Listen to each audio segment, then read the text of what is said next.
আজ হলো নীলষষ্ঠী। অনেক মায়েরাই আজকের দিনে তাদের সন্তানের মঙ্গল কামনার জন্য নীলষষ্ঠীর উপোস করেন।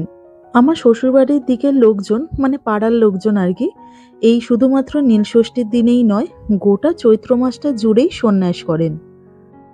কিন্তু আমরা অতটা মানতে পারি না বলে তাই কোনোদিনও সন্ন্যাস করিনি।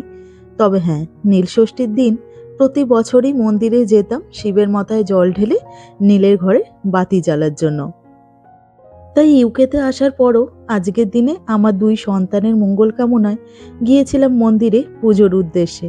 তো মন্দিরে পুজোর সাথে সাথে আজকে সারাটা দিনের বিশেষ কিছু মুহূর্ত তুলে ধরলাম আপনাদের সামনে আমার ব্লগের মাধ্যমে।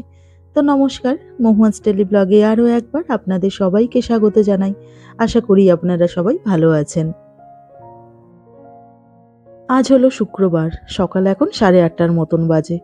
কুকুর তো স্কুল আছে, তো তাই জন্য ওকে নিয়ে বেরিয়ে পড়েছি আমরা রাস্তায়। অ্যাকচুয়ালি সকালবেলার দিকটা আমি কোনোদিনই কুহুকে স্কুলেতে দিয়ে আসার জন্য যাই না, কিন্তু আজ যেহেতু পুজোর জিনিসপত্র কেনার ছিল, তো তাই জন্য আজকে বেরিয়েছিলাম। আর এখন কুহুকে স্কুলে দিয়ে তারপরে চলে এসেছি আমরা একটা দোকানে। আর দোকানে ঢোকার সাথে সাথে পুজোর ফুলটা দেখে নিচ্ছি। তো এখানে শুধু সাদা রঙের ফুলের বুকেও ছিল, কিন্তু শুধু সাদাটা নিচ্ছি না, ভাবছি এটা নেব। কারণ এটার মধ্যে লাল, সাদা, গোলাপি 3 রকমই কালার আছে। এখানে যখনই ফুল কিনতে আসি তখনই গোলাপ ফুলগুলোর দিকে ভীষণভাবে চোখ চলে যায়, কিন্তু আমি তো নিচ্ছি পুজোর জন্য ফুল, তো তাই জন্য এটাই ভালো।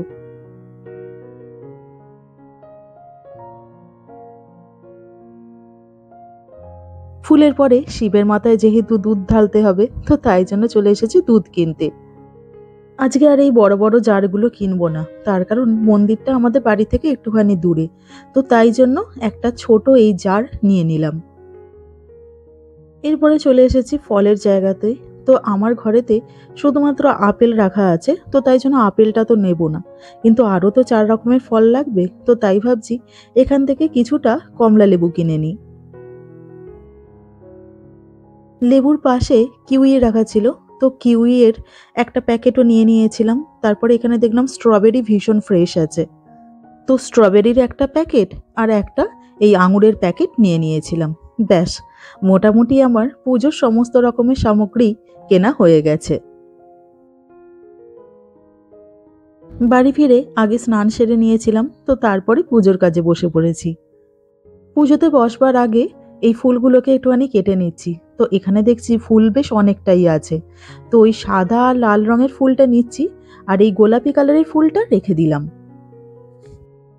কারণ আমাকে আমার মেয়ে বলে দিয়েছিল যে ওর জন্য একটুখানি ফুল রাখতে, ও ওটাকে সাজিয়ে রাখবে। আজকে যেহেতু মন্দিরে পুজো দিতে যাব, তো তাই জন্য পুজো দেওয়ার সমস্ত জিনিসপত্রগুলোকে গুছিয়ে নিচ্ছি। কলকাতায় থাকাকালীন যখন মন্দিরে পুজো দিতে যেতাম তখন তো মন্দির বাড়ির একদম সামনেই, তো তাই সুন্দর ঝুড়ি করে পুজোর সমস্ত জিনিসপত্র সাজিয়ে নিয়ে যেতাম। কিন্তু এখানে মন্দির তো বেশ খানিকটা দূরে, ওই গাড়ি করে বা বাসে করে যেতে হবে। তো তাই জন্য ঝুড়ির বদলে এই নতুন কৌটোটা নিয়ে নিলাম। আর যদিও শিব পুজোর সমস্ত রকমের সামগ্রী আমি পাইনি, পাওয়াটা সম্ভবও নয়, তো যেটুকুনি জিনিসপত্র পেয়েছি, তো সেই সব জিনিসপত্রগুলোই সুন্দর করে সাজিয়ে নিলাম। আর ফুলগুলো সবার উপরে রাখলাম, তা না হলে ফুলগুলো নষ্ট হয়ে যাবে। আর এই যে গোলাপি কালারের ফুলটা এখানে সাজিয়ে রেখে দিয়েছি, মেয়ে এসে দেখে খুশি হয়ে যাবে। আমার ঘরের পুজো মিটে গেছে, টুকুকে খাওয়ানোও হয়ে গেছে। তো এরপরে চলে এসেছি নিজে রেডি হওয়ার জন্য। বিদেশে থাকলে শাড়ি খুব একটা বেশি পরা হয়ে ওঠে না, কিন্তু হ্যাঁ, যে সমস্ত উৎসব অনুষ্ঠানগুলো একেবারে আমাদের নিজেদের, বিশেষ করে সেটা যদি পুজো পার্বণ হয়, তো তাহলে তখন একটুখানি শাড়ি পরার ইচ্ছাটা হয়। আজ তাই পুজো দিতে যাব বলে শাড়ি পরে নিলাম, আর সঙ্গে হালকা একটুখানি সাজুগুজু করে নিচ্ছি।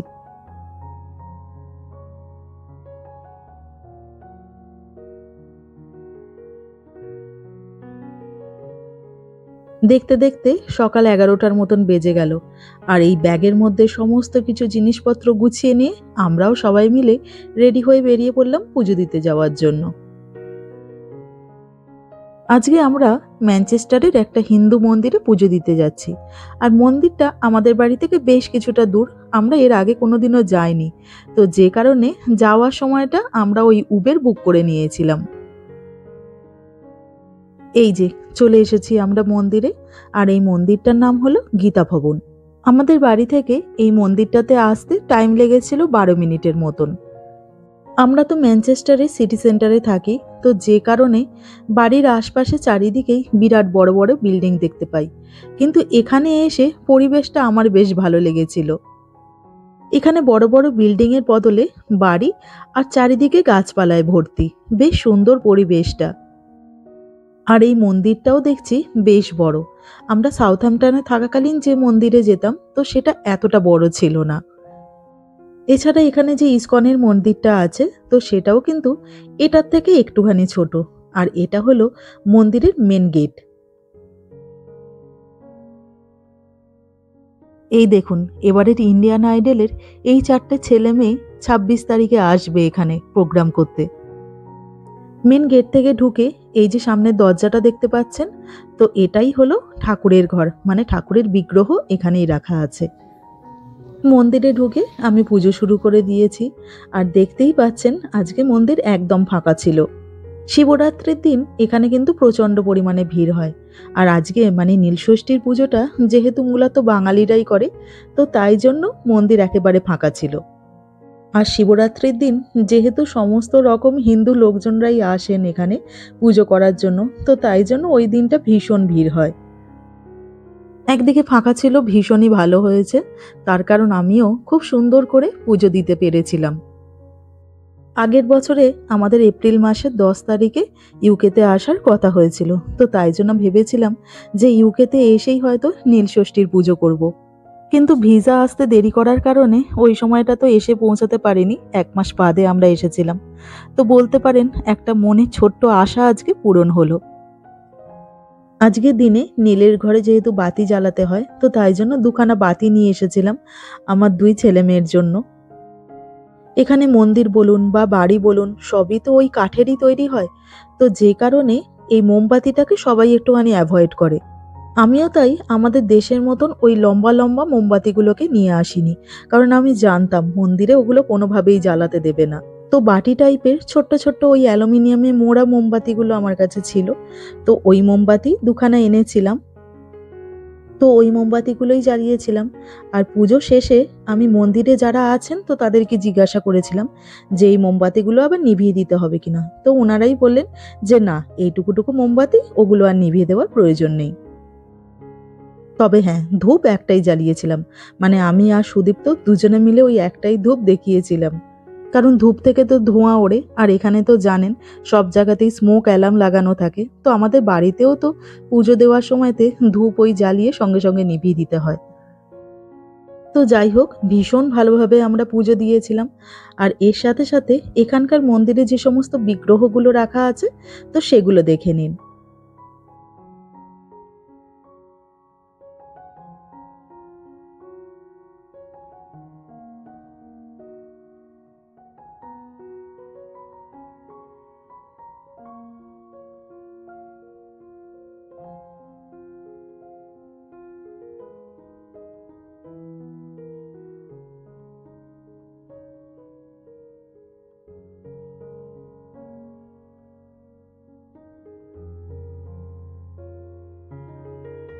এই দেখুন, মন্দিরে নাম গান হয়, তো যে কারণে হারমোনিয়াম বা বাদ্যযন্ত্র সমস্ত কিছু এদিকে ঢাকা দিয়ে রাখা আছে।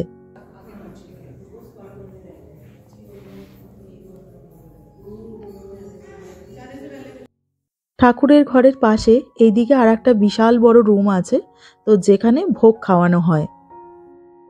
আর যেহেতু কোনো রকমের অনুষ্ঠান নেই, তো তাই জন্য একদমই ফাঁকা, কিন্তু অনুষ্ঠানের সময়তে একসাথে অনেক লোকই বসে খেতে পারবে, সেই রকম ব্যবস্থা করে রাখা আছে। পুজো শেষ করে এখন আমরা বাড়ির পথে রওনা দিয়েছি। আর যাওয়ার সময় আমরা উবের করে গিয়েছিলাম, কিন্তু ফেরার পথে আমরা বাসে করেই ফিরছি, কারণ আমাদের বাড়ির সামনে দিয়ে যে বাসগুলো যায়, তো সেই বাসের স্ট্যান্ড দেখলাম একদম সামনেই আছে। এক দেশে এক বামুন আর বামুনি বাস করত, তারা ভক্তি করে বাড়ি ফিরে এখন ব্রতকথার বইটা পড়ে নিচ্ছি। আমাদের শ্বশুর বাড়িতেও ওই যখনই পুজো দিয়ে আসতাম, এসে এরকম ব্রতকথার বইটা পড়ে নিতাম। যদিও এটা ব্রতকথার বই নয়, ওই ব্রতকথার জেরক্স পেজ। ইউকেতে আসার সময় আমি যে পুজোগুলো করি, তো সেই সমস্ত পেজগুলো জেরক্স করে নিয়ে চলে এসেছিলাম। এইরকম করে দেশে বিদেশে এই ব্রতের কথা প্রচার করলো, সবাই খুব ভক্তি করে নীলষষ্ঠীর পুজো করতে লাগলো।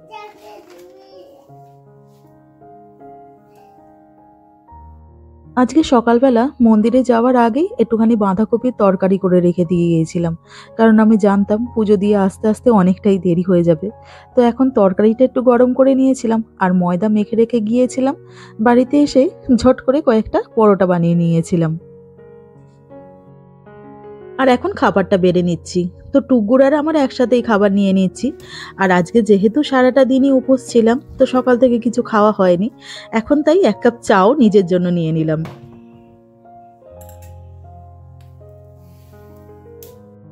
দেখে হয়তো মনে হচ্ছে না, কিন্তু এখন এখানে 7টার মতন বেজে গেছে। তো বিকেলবেলা একটুখানি চা তো খাবো।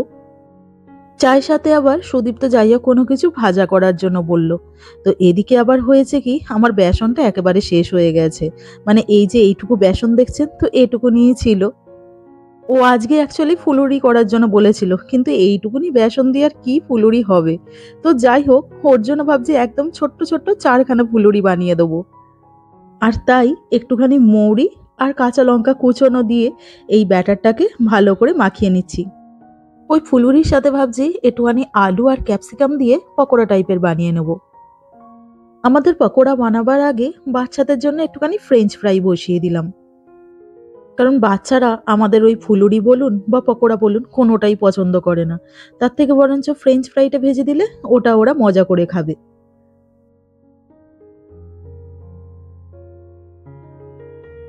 এই যে ফ্রেঞ্চ ফ্রাই ভাজা হয়ে গেছে। এখন উপর থেকে একটুখানি বিট নুন আর একটুখানি গোলমরিচের গুঁড়ো ছড়িয়ে দিচ্ছি। আর এরপরে আমাদের ওই যে বললাম ফুলুরি বানাবো, তো তাই ছোট্ট ছোট্ট সাইজের 4-5টা ফুলুরি বানিয়ে নিচ্ছি। ফুলুরি আমার খুব একটা বেশি পছন্দের জিনিস নয়। কলকাতায় থাকাকালীনও যখন চপের দোকানে যেতাম, তো তখন চপ, বেগুনি এইসবই কিনতাম। কিন্তু সুদীপ্ত আবার ফুলুরি খেতে ভীষণ ভালোবাসে, তো তাই জন্য ওর জন্য একটুখানি করে দিলাম।